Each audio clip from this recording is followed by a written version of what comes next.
Hello everybody, welcome back. I'm Lauren, I'm an artist. Today I'm going to share with you the 10 things I wish I knew before becoming a full-time artist. These are the things that I wish I knew before I started, and it's not to say that if I knew these things that I wouldn't want to become an artist. I think that if I could open my mind to them a bit earlier, then maybe the process would have been a bit smoother. And maybe they can help you with your decision on whether you want to be an artist or not.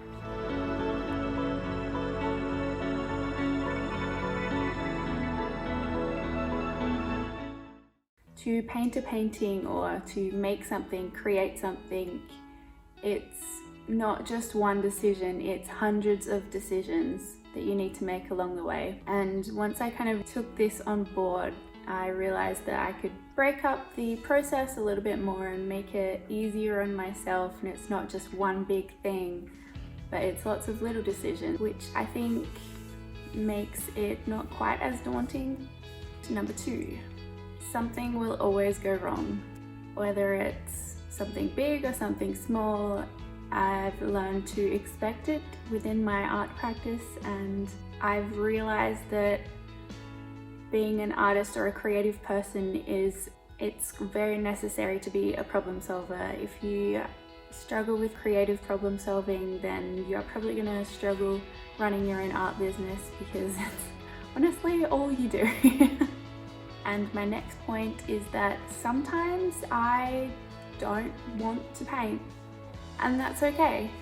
I don't want to put too much pressure on myself. I don't want to get sick of it. I don't want to ruin my love for it. So if I'm not feeling motivated, I will do something else, because that's the thing about having an art business. There's always something different to do, not just painting. Which brings me to my next point, that my paintings are usually better if I'm in the mood.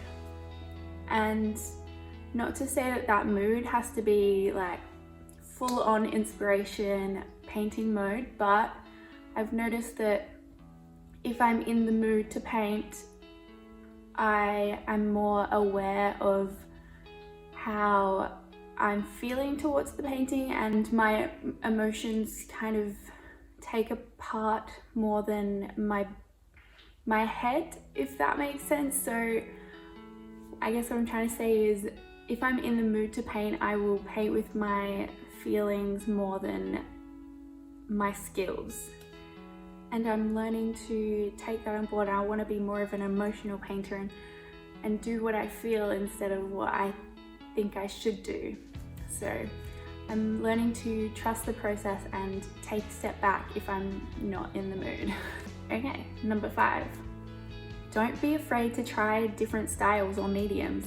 I did a lot of research on how to get your artwork out there, how to make an impact, and a lot of people tell you to make sure you have a very specific niche, and I think that is important, but I think that being a creative, artistic person, you need to explore those passions and those inspirations. So if you have a desire to try something out, do it. You never know where it's going to lead. Maybe that will be your next medium. And I think that it's important not to stay stagnant as an artist. You got to keep growing, keep improving, keep changing, because no one stays the same forever. So it's important to listen to what you want as an artist and not just do what you think people want you to do. Number 6, to learn from others, but not to compare yourself. And this one is definitely easier said than done, especially with Instagram and all the other social media platforms. It's so easy to compare yourself to someone else, but you don't know how long they've been working to get to the point that they are, and you might just be at the beginning of your story. So you've just got to keep going, keep focused on what you're doing, but don't be afraid to learn new things from different people and take on board inspiration. Just make it your own. Number 7, you will never have all the answers. It's going to be a constant process of learning, tweaking, changing, learning forever, and that may seem daunting, but I have figured out that I love to learn and I love to teach myself new things and how to do it my way. So it's taken me a little bit to get to this point, but I'm really happy that I've figured this out. These next few ones are more about the day-to-day life of an artist. Number 8 is that you will be alone most of the time.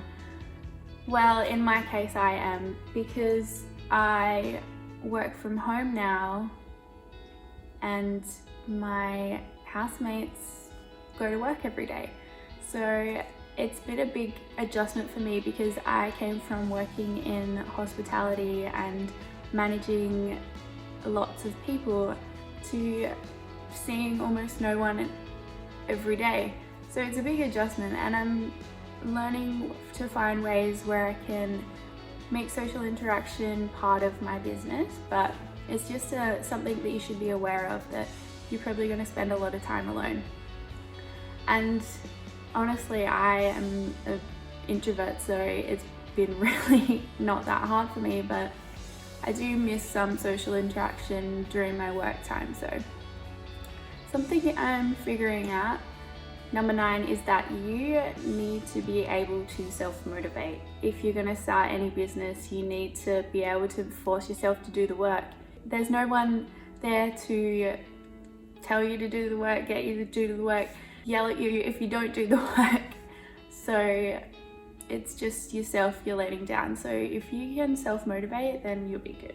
Number 10, you need to change the way you look at money. And this is a big learning experience for me because I've had a full-time salary for years now, and going from that to not having a steady income is hard. It's hard to change the way you think about money because our society tells us that if we don't have a steady figure coming in, that there's something wrong with that and you're not doing it right. But as long as you're smart about it and you know what your expenses are, and if you have enough to live your life, then you don't have to have that steady number coming in. It can fluctuate, and plan ahead, make a budget.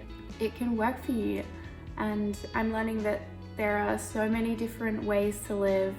It doesn't have to be the way society tells you to live, with that full-time income coming in from an employer. I do have an extra point, number 11, which is failure is learning.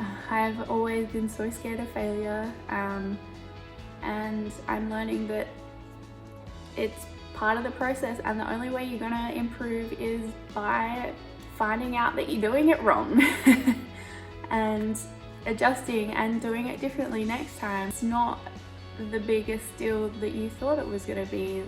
Everyone makes mistakes all the time. You just have to learn from them. So that's where I'm at in my art journey. But I'm still learning, and I'm sure that my 10 things I wish I knew before being an artist will change in the next 6 months, and there'll be different things that I wish I knew.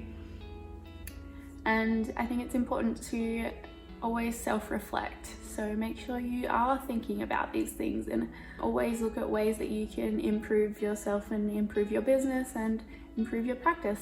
Thank you so much for watching this video. I appreciate you making it to the end.